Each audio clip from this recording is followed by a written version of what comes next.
कैसे हैं आप सब। चलिए, हम लोगों ने कलेक्टिव नाउन क्या पढ़ा था। कल पढ़ा था हम लोगों ने collective noun. Collective noun collective noun पढ़ा था हमने पिछले क्लास में। और कलेक्टिव नाउन में हमने पढ़ा, कलेक्टिव नाउन को हमने पढ़ा था कि एक काउंटेबल नाउन होता है। क्या होता है? काउंटेबल नाउन होता है। कौन सा नाउन होता है भाई? काउंटेबल नाउन होता है। कौन? Collective noun. तो कलेक्टिव नाउन अगर काउंटेबल नाउन होता है तो इसको काउंट हम कर सकते हैं और इसका प्लूरल भी हम बनाते हैं। तो जब कलेक्टिव नाउन, और कलेक्टिव का मतलब होता है कलेक्शन में होना। जैसे 10 आदमी एक जगह खड़े हैं तो उनका एक ग्रुप कहा जाएगा। 10 गुस्सैल लोग अगर एक जगह खड़े हैं, भीड़ किए हुए हैं गुस्से में, कोई सरकारी आवास के बाहर, तो उनको मॉब कहा जाएगा, यानी गुस्सैल भीड़। तो उसी तरह उनको क्या कहा जाएगा? कलेक्टिव नाउन कहा जाएगा। तो कल हमने कुछ कलेक्टिव नाउन्स देखे थे, आज कुछ बचे हुए हैं और जो और भी हैं, इसमें इसका कमी नहीं है, लेकिन एक लिमिट संख्या में हम पढ़ेंगे। और बाकी नोट्स में जो आप टेलीग्राम पे जा सकते हैं, द इंग्लिश हैक नाम से है, और आप व्हाट्सएप पे भी जा सकते हैं, द इंग्लिश हैक नाम से। वहां पे इसको टेलीग्राम पे डाल दिया गया है, इसके पहले का नोट्स डाल दिया गया है। आज ये जब हम क्लास ले लेंगे तो इसका नोट्स भी वहां डाल दिया जाएगा। और कोशिश करेंगे कि हम वीडियो में टेलीग्राम का लिंक भी डाल दें ताकि आपको ज्यादा आसानी हो, ज्यादा खोजना न पड़े। चलिए आइए देखते हैं हम लोग और क्या है। देखिए आगे क्या है, और यूनियन ऑफ वर्कर्स। वर्कर क्या होते हैं? जो मजदूर होते हैं, उनका जो समूह होता है, उनको आप मूवी में देखे होंगे कि यूनियन होता है। यूनियन होता है, इसका कानून भी बना हुआ है, कंपनियों को लेकर अधिनियम करके कुछ बना हुआ है। तो उनको क्या बोलते हैं? हम यूनियन बोलते हैं। ठीक है, यूनियन बोलते हैं। तो वर्कर्स के समूह को क्या बोलते हैं? यूनियन बोलते हैं। अब ये फ्लावर्स।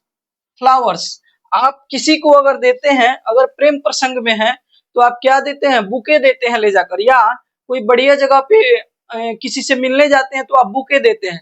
तो इन फ्लावर्स के समूह को क्या कहते हैं? या तो बुके कहते हैं। देखिए इसके मीनिंग देखिए, BOUQUET। बहुत लोग इसको बकेट पढ़ते हैं, बट ये बकेट नहीं होता, ये बुके होता है। और बंच भी बोलते हैं हम इसको, BUNCH, बंच। क्या बोलते हैं? बंच भी बोलते हैं फ्लावर्स के समूह को, या बुके बोलते हैं। अब ये फ्लावर्स, इनको क्या बोलते हैं? गार्लैंड। गार्लैंड का मतलब क्या होता है? फूलों की माला। जब बहुत सारे फूल मिलकर एक माला बना लेंगे तो इनको क्या बोलेंगे? गार्लैंड बोलेंगे। ठीक। अब आइए कार्स। हमारे प्रधानमंत्री को देखे होंगे कि कारों का काफिला, गाड़ियों का काफिला चलता है, तो उसको क्या बोलेंगे हम? कारवां बोलेंगे, या फ्लीट बोलेंगे, या लाइन बोलेंगे। तो गाड़ियों के काफिले को क्या बोलते हैं? फ्लीट बोलते हैं या कारवां बोलते हैं। ठीक है। अब आइए हे के समूह को क्या बोलते हैं? स्टैक बोलते हैं। हे यानी भूसे का समूह, और स्टिक ऑफ हे यानी भूसे का समूह, भूसे का ढेर, ढेर बोल सकते हैं।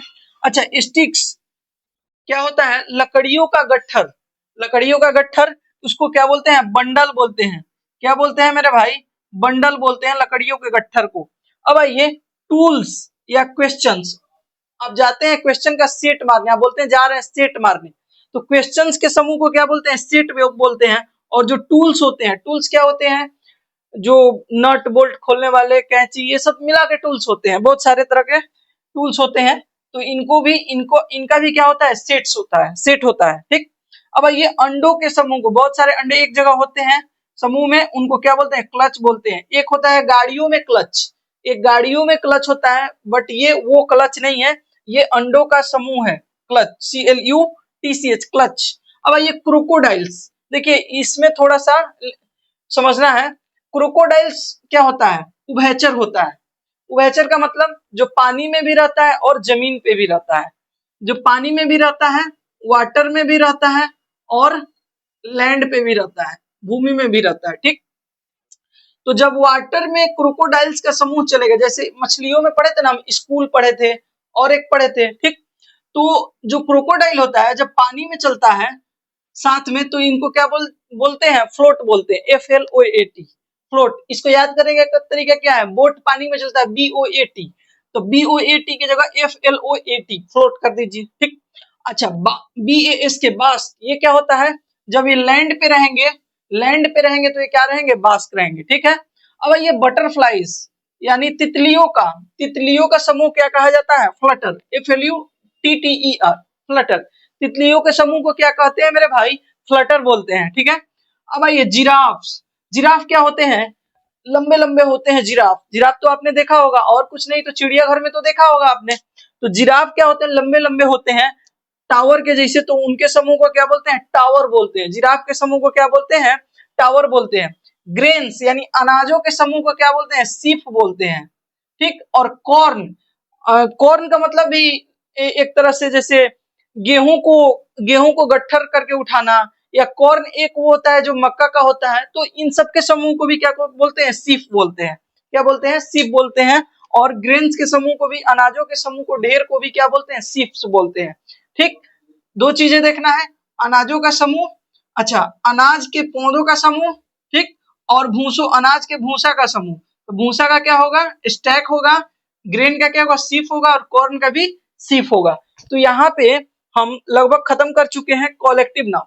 अब हम आगे देखेंगे, कुछ और फैक्ट्स हैं जो हमें परीक्षा के दृष्टिकोण से पढ़ना बहुत जरूरी है, बहुत इंपॉर्टेंट है, ठीक है।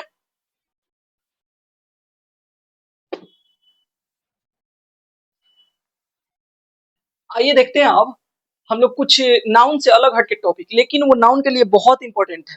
नाउन के लिए वो बहुत इंपॉर्टेंट टॉपिक है, इसलिए उसको हम इस टॉपिक में हम ज्यादा नहीं पढ़ाएंगे, उसको मीनिंग के टॉपिक में ज्यादा पढ़ाएंगे, क्योंकि मीनिंग के लिए ज्यादा इंपॉर्टेंट है। लेकिन नाउन में कुछ हद तक वो इंपॉर्टेंट है, इसलिए उसको हमने सोचा कि इसमें हम पढ़ा देते हैं उसको। आइए देखते हैं क्या है। देखिए, एक पढ़ते हैं हम सफिक्स। क्या पढ़ते हैं, सफिक्स। एक पढ़ते हैं हम प्रेफिक्स, ठीक। एक पढ़ते हैं हम इनफिक्स। हालांकि इसको हम थोड़ा सा देख लेंगे, इसका कोई जरूरत ज्यादा नहीं। दो चीजें हैं और इसमें हम अक्सर कंफ्यूज रहते हैं। देखिए, सफिक्स का मतलब क्या होता है, प्रीफिक्स का मतलब क्या होता है, ठीक है, इसके बारे में देखते हैं। तो सफिक्स का मतलब होता है प्रत्यय। क्या होता है, प्रत्यय। सफिक्स का मतलब क्या होता है, प्रत्यय। और प्रीफिक्स का मतलब क्या होता है, उपसर्ग। उपसर्ग। प्रीफिक्स का मतलब क्या होता है, उपसर्ग होता है। प्रीफिक्स का मतलब क्या होता है मेरे भाई, उपसर्ग होता है, ठीक है। आइए देखिए, प्रत्यय क्या है, प्रत्यय यानी सफिक्स क्या है। सफिक्स जो है, अपने रूट वर्ड के, या अपने रूट वर्ड के बाद लगता है। सफिक्स क्या है, यह अपने रूट वर्ड के बाद लगता है, ठीक है। पहले हम सफिक्स पढ़ते हैं, फिर प्रीफिक्स पढ़ेंगे, ठीक। तो यह अपने रूट वर्ड के बाद में लगता है। और बाद में ये अनगिनत टाइप का है, क्योंकि ना वर्ड मीनिंग का अंत है और ना इसका अंत है। लेकिन हम एक हद तक पढ़ेंगे ताकि हम इन चीजों को आसान बना दें, ठीक। अब देखिए, सफिक्स जो बाद में लगता है, जैसे एग्जाम्पल में आप देखिए, पहले एग्जाम्पल में आप देखिए, तब जाके आपको अच्छे से समझ में आएगा। तो देखिए एग्जाम्पल में, जैसे हम लिखते हैं कैशलेस, ठीक। अच्छा, और पहले एग्जाम्पल लिख लेते हैं, फिर बताएंगे अच्छे से, ठीक। कैशलेस लिखते हैं, उसके बाद देखते हैं हम वायरलेस। क्या लिखते हैं मेरे भाई, वायरलेस। क्या लिखते हैं, वायरलेस। अब आइए,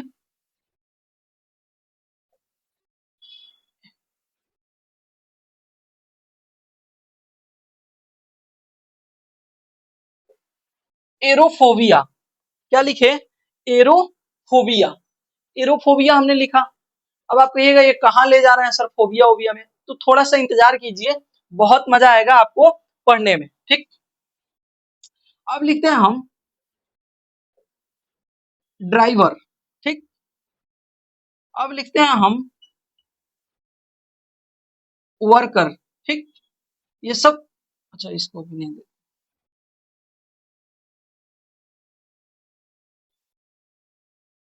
वर्कर, ठीक। कोल्डनेस, ठीक।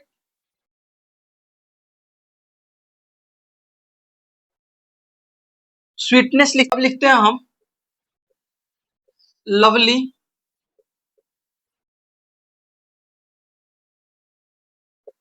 स्वीटली, लवली, स्वीटली, ठीक है। तो ये यहाँ पे हम लिख दिए, ठीक। अब देखिए यहाँ पे जो कैशलेस लिखे हैं हम, अच्छा कैश, CASH, कैश, कैश के साथ क्या लगा है, लेस लगा है। अच्छा लेस का मतलब क्या होता है, कम होता है। तो देखिए कैश एक क्या है, एक तरह का नाउन है, और नाउन के बाद क्या लगा है, लेस लगा है, जो कि एक सफिक्स है। यानी क्या है, सफिक्स का मतलब प्रत्यय है, ठीक। अब ये वायरलेस, तो वायर तो हमने लिखा, साथ में लेस लगा दिया, LESS, वायरलेस। तो वायर मतलब तार, ये तो एक नाउन है, और लेस क्या है, लेस क्या है भाई मेरे, तो लेस क्या है, एक सफिक्स है। अच्छा एरो, AERO, एरो, एरो के साथ लगा दिया फोबिया, फोबिया मतलब होता है डर, लेस मतलब कम, वायर लेस मतलब बिना वायर का, बिना होता है, कैशलेस बिना कैश का, ठीक। एरोफोबिया तो मतलब हवा से भय। अच्छा ड्राइवर, इसमें ईयर, ड्राइव में क्या लगा दिया हमने, ER लगा दिया, ड्राइव मतलब चलाना, ये एक वर्ब है, ठीक। अच्छा वर्कर, वर्क में क्या लगा दिया, ER, वर्क क्या है, एक नाउन है, काम एक नाउन है। अच्छा कोल्डनेस, कोल्ड के साथ नेस लगा दिया। अच्छा स्वीटनेस, स्वीट के साथ नेस लगा दिया। अच्छा लव, LOV, लव ली। अच्छा स्वीट ली, तो ये क्या हो गए, ये सफिक्स हो गए। बाकी जो हमारा द इंग्लिश हैक नाम से यूट्यूब पे, सॉरी यूट्यूब पे तो चैनल है ही इसी नाम से, व्हाट्सएप पे और टेलीग्राम पे जो चैनल है वहां पे इसका पूरा विस्तार से चला जाएगा। इसको बस हम यहाँ पे समझाएं क्योंकि नाउन से लेना देना उतना है नहीं, लेकिन समझना जरूरी है कि नाउन में सफिक्स जोड़ के उसको कैसे घुमाया जाता है, कैसे बनाया जाता है, एडजेक्टिव बनाया जाता है, सॉरी एडजेक्टिव भी बनाया जाता है, जैसे ये LY लवली एडजेक्टिव हो गया। अच्छा दूसरा क्या है, उसको जो बहुत सारे प्रॉपर नाउन, कॉमन नाउन है, उनको क्या बनाया जाता है, उनको क्या बनाया जाता है, प्रॉपर नाउन, कॉमन नाउन, वो एब्स्ट्रैक्ट नाउन बनाया जाता है, ठीक है। एब्स्ट्रैक्ट नाउन बनाया जाता है, तो एब्स्ट्रैक्ट नाउन भी बनाया, जैसे कोल्डनेस क्या है, ठंडा को महसूस करते हैं, तो क्या है, एब्स्ट्रैक्ट नाउन है, ठीक। तो यहाँ से बनाया जाता है, ठीक है। तो ये सफिक्स हमने पढ़ लिया। अब आते हैं प्रेफिक्स में, किसमें आते हैं हम, प्रेफिक्स में। प्रेफिक्स का मतलब क्या होता है मेरे भाई, इसका मतलब होता है उपसर्ग, उपसर्ग, ये क्या होता है, प्रेफिक्स। अब देखिए इसको याद करने का तरीका, इस आपने रीजनिंग पढ़ा होगा, तो अंग्रेजी वर्णमाला में ABCD में एस बाद में आता है तो सफिक्स बाद में लगता है, और पी पहले आता है तो प्रीफिक्स पहले लगता है। तो यह अपने रूट वर्ड के कहाँ लगता है, यह अपने रूट वर्ड के पहले लगता है। आसान सा, नहीं तो इसमें कंफ्यूजन हो जाता है ना। यह अपने रूट वर्ड के पहले लगता है। जैसे में एग्जाम्पल में, जैसे अगर हम लकी लिखते हैं तो क्या हो जाएगा, अन अनलकी, अनलकी हो जाएगा ना जी, लकी का अनलकी। अच्छा जैसे सेलेक्ट, सेलेक्ट का डिसेलेक्ट, डिसेलेक्ट मतलब जिसको सेलेक्ट नहीं किया जा सके, ठीक है। अच्छा उसके बाद हम क्या लिख सकते हैं, तो लकी अनलकी। अच्छा अन से एक और देखिए, अन से और क्या हो जाएगा, हैप्पी, अनहैप्पी। अच्छा और आइए और देखते हैं हम लोग,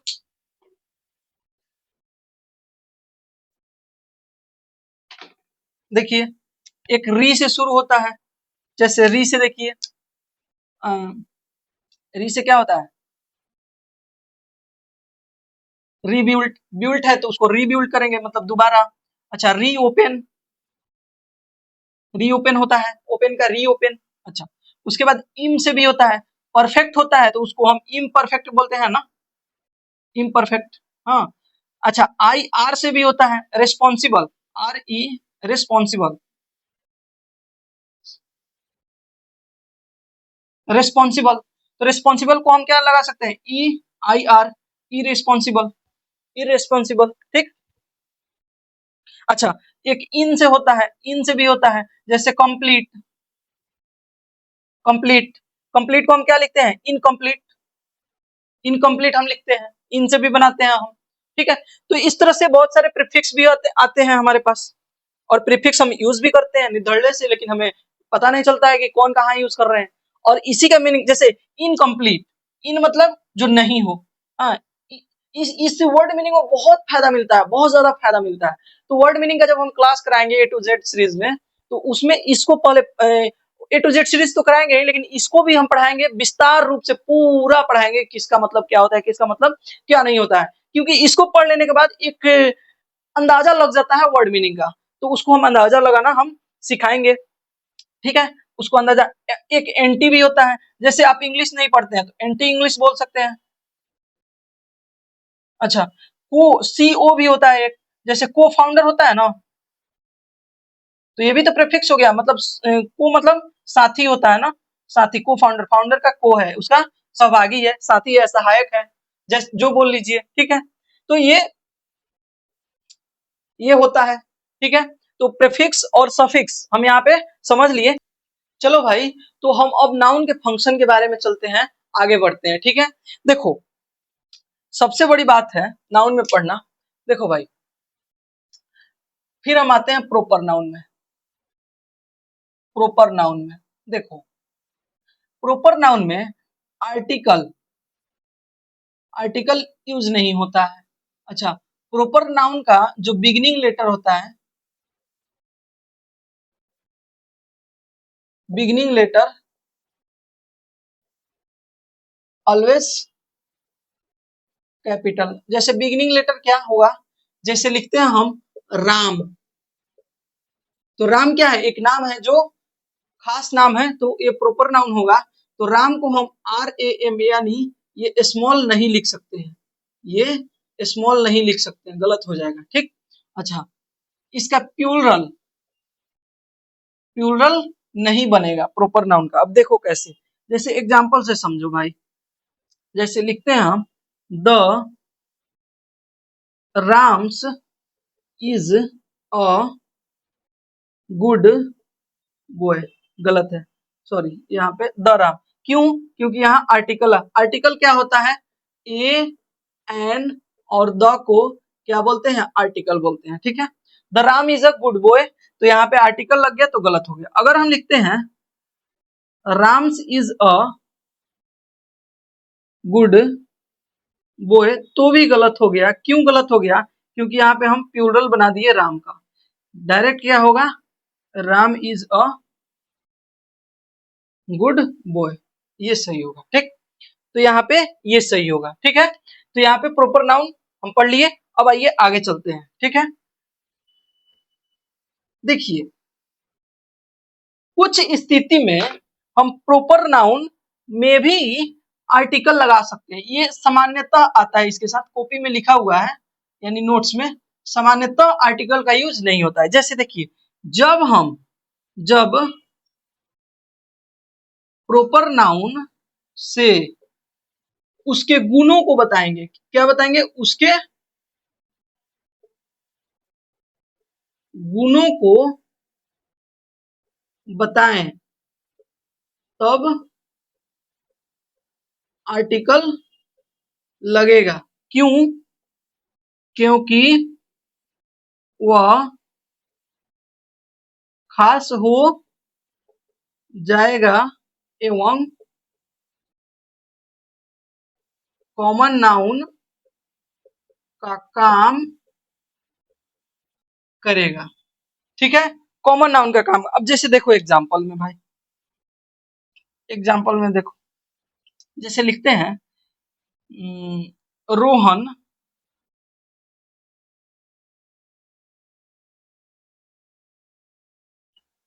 Rohan is the Virat of our team. Rohan हमारे टीम का, यानी हमारे क्रिकेट टीम का क्या है, विराट है। विराट कोहली के शॉर्ट में लिख देते हैं, विराट ऑफ आवर टीम। अब देखिए यहाँ पे क्या है, दी विराट। विराट क्या है, एक नाम है जो क्या है, प्रॉपर नाउन है, लेकिन इसके साथ आर्टिकल लगा है। भाई कैसे लगा है? अब देखिए यहाँ विराट की चर्चा नहीं हो रही है, रोहन क्या करता है, रोहन का खेल है विराट के खेल, यानी रोहन बैटिंग करता है विराट के जैसा, कैप्टेंसी करता है, उसके अंदर एग्रेशन भी वही विराट के जैसा रहता है। तो इसका गुण ले लिया है, क्या हुआ है गुण, ठीक। और यहाँ विराट से विराट का बोध नहीं हो रहा है, विराट के बारे में नहीं बताया जा रहा, विराट के बैटिंग के बारे में, विराट के कैरियर के बारे में बताया जा रहा है, विराट काम क्या करते, तो विराट के अंदर गुण क्या है, तो he is a good cricketer, यह क्या है, एक बहुत अच्छा क्रिकेटर है, he is a good batsman, good fielder, also a good captain, ठीक। तो सब चीज इसमें अच्छा है, तो इसके गुण की चर्चा हो रही है, गुण की, तो यहाँ पे द, और ये कौन सा नाउन हो जाएगा, कॉमन नाउन यहाँ पे हो जाएगा, ठीक है। तो इसलिए ये एक एक्सेप्शन है, क्या है, एक्सेप्शनल है ये, कि प्रॉपर नाउन में भी द का यूज किया जाता है, ठीक है। चलिए आगे बढ़ते हैं हम। भाई एक कॉमन नाउन के बारे में कुछ टर्म्स जानते हैं, पहला तो ये जान लिए कि कॉमन नाउन प्रॉपर से कॉमन कैसे बनता है, ये तो हम जान लिए। अब ये देखिए कुछ वर्ब्स में ई आर, ओ आर और आई एन जी ऐड कर देते हैं तो ये क्या बन जाता है, कॉमन नाउन, कॉमन नाउन। अब जैसे देखिए, जैसे रन क्या है, दौड़ना क्या है, दौड़ना एक वर्ब है, अगर इसमें हम ई आर ऐड कर देते हैं तो क्या हो जाएगा, रनर, ठीक। अच्छा, एक्ट, एक्ट मतलब क्या होता है, कला, अगर इसमें हम ओ आर ऐड कर देते हैं तो ये क्या हो जाएगा, एक्टर हो जाएगा, ठीक, एक्टर हो जाएगा, तो ये क्या हो जाएंगे, ये कॉमन नाउन हो जाएंगे, ठीक है।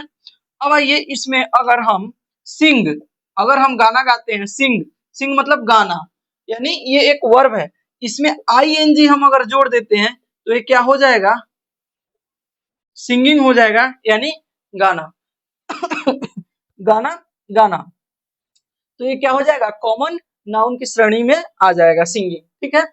तो इस तरह से हम वर्ब से क्या बनाएंगे, जैसे अगर लिखते हैं राइट और उसमें ई आर जोड़ देते हैं, क्या हो जाएगा, राइटर। टीच, टीच में भी ई आर जोड़ देते हैं, क्या हो जाएगा, teacher.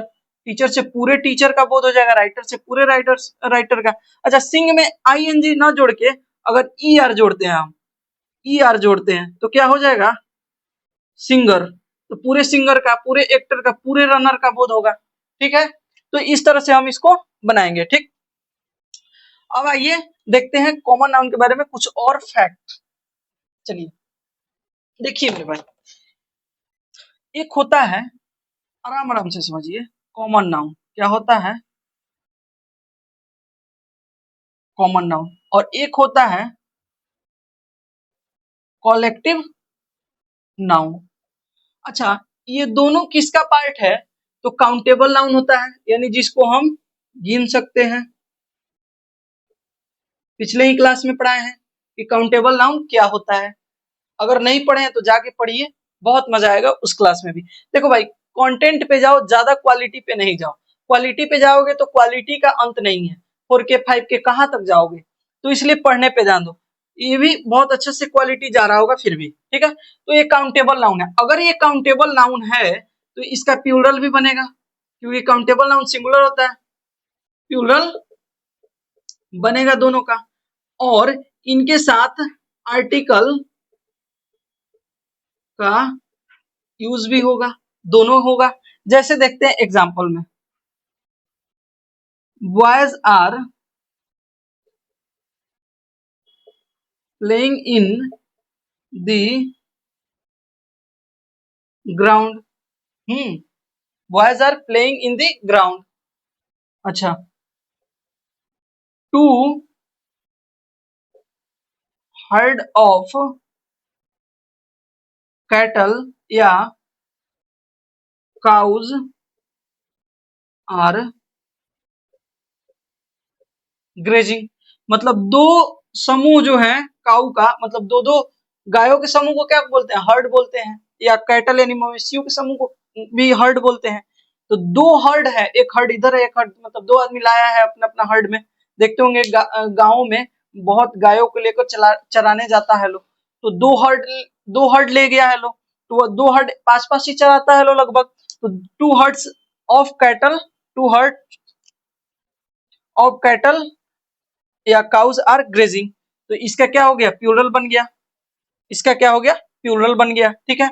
Boys are playing in the cricket, तो बॉय क्या है, एक कॉमन नाउन है, इसका भी प्लूरल बन गया। अच्छा, दी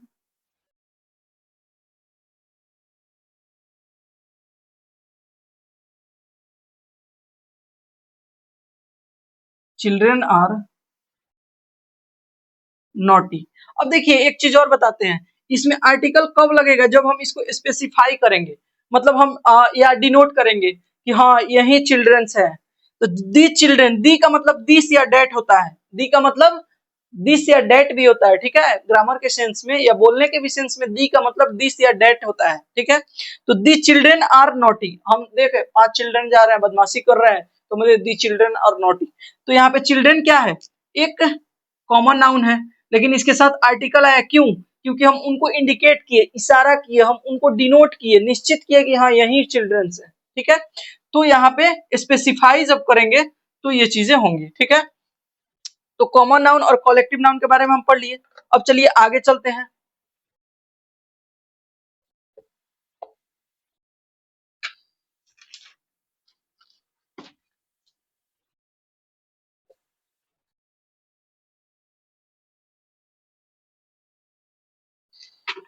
अब आइए,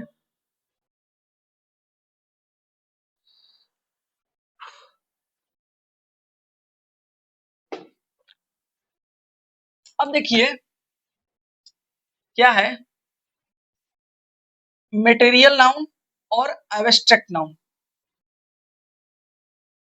एब्स्ट्रैक्ट नाउन, अब देखिए ये किसके पार्ट है, ये किसके पार्ट है, तो ये पार्ट है मेरे भाई, ये पार्ट है अनकाउंटेबल नाउन के।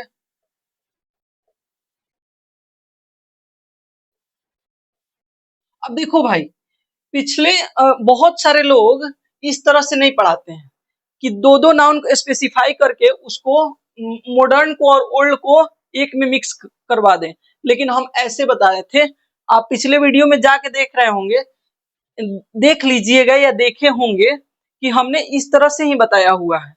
जब नाउन को हमने तो एक साइड ओल्ड ग्रामर के अकॉर्डिंग, एक साइड मॉडर्न ग्रामर के अकॉर्डिंग, और उसको बताया था कि किन किन से मिलकर कौन कौन बना है, तो उसका फायदा हमें यहाँ पे मिल रहा है।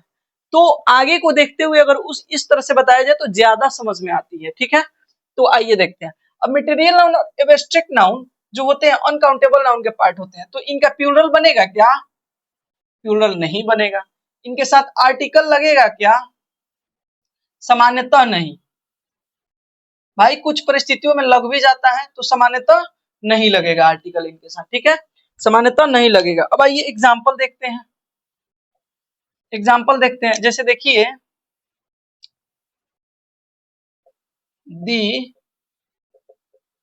मिल्क, नहीं छोड़िए,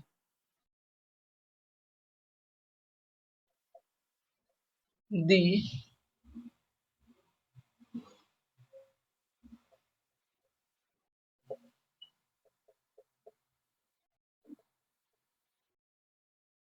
गलत है, दी ऑनेस्टी नहीं होगा। अच्छा, दी gold is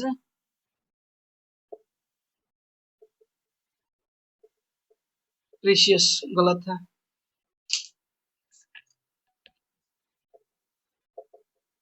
milks are white, गलत है, ठीक है। यहाँ पे प्लूरल हो गया है, यहाँ पे दी लग गया गोल्ड के साथ, यहाँ पे ऑनेस्टी के साथ दी लग गया। अच्छा, तो यहाँ पे तो जनरल नियम हम पढ़ लिए कि इनके साथ आर्टिकल नहीं लगेगा, इनका प्लूरल नहीं बनेगा। लेकिन एक चीज आपने देखा, यहाँ पे मैंने जनरल यानी सामान्यतः रखा हुआ है। सामान्यतः का मतलब क्या होता है? 100% नहीं होता है, 100% से कम, यानी कुछ ऐसी परिस्थितियों में आर्टिकल इनमें लग सकता है। अब देखिए कैसे, जब इनको स्पेसिफाई किया जाएगा। जैसे देखिए, अब लिखते हैं दी मिल्क इज प्योर। अब देखिए हम इंडिकेट करके बोले, अब मानते हैं कोई बाल्टी में दूध लाया रख दिया मेरे सामने, और वो दूध क्या है? एकदम शुद्ध है। तो हम यही ना बोलेंगे कि यह दूध शुद्ध है, दिस मिल्क इज प्योर, ये बोलेंगे। तो हम पहले ही जान चुके हैं दिस और डेट के सेंस में दी का यूज किया जाता है, यानी आर्टिकल दी का यूज किया जाता है। तो यहाँ पे क्या हुआ, हम मिल्क को क्या किए? स्पेसिफाई किए, इंडिकेट किए, श्योर किए। यहाँ पे क्या किए? श्योर किए। तो इसके साथ क्या लगा? दी लगा। क्या लगा? दी लगा। हम लिखते हैं the water of this pond is polluted.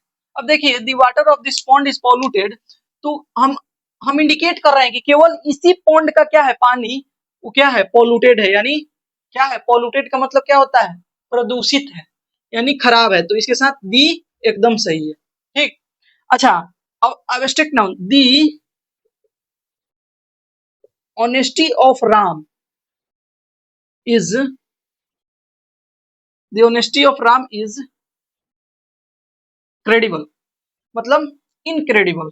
Incredible मतलब राम का जो ईमानदारी है वो अविश्वसनीय, मतलब विश्वास नहीं होता कि ईमानदार इतना कैसे है। ठीक है, तो यहाँ पे राम का ईमानदारी हम बताएं, यानी स्पेसिफाई कर दिए, हम श्योर कर दिए कि राम का ईमानदारी, तो यहाँ पे क्या लगेगा, दी लगेगा, दी ऑनेस्टी ऑफ राम। ठीक है, तो यहाँ पे श्योर कर दिए। तो आपने देखा, देखिए एक केमिस्ट्री के बाद केवल ग्रामर यानी इंग्लिश ग्रामर ही एक ऐसा सब्जेक्ट है जिसमें एक्सेप्शन बहुत ज्यादा है, जैसे आपने देखा। तो चलिए यहां तक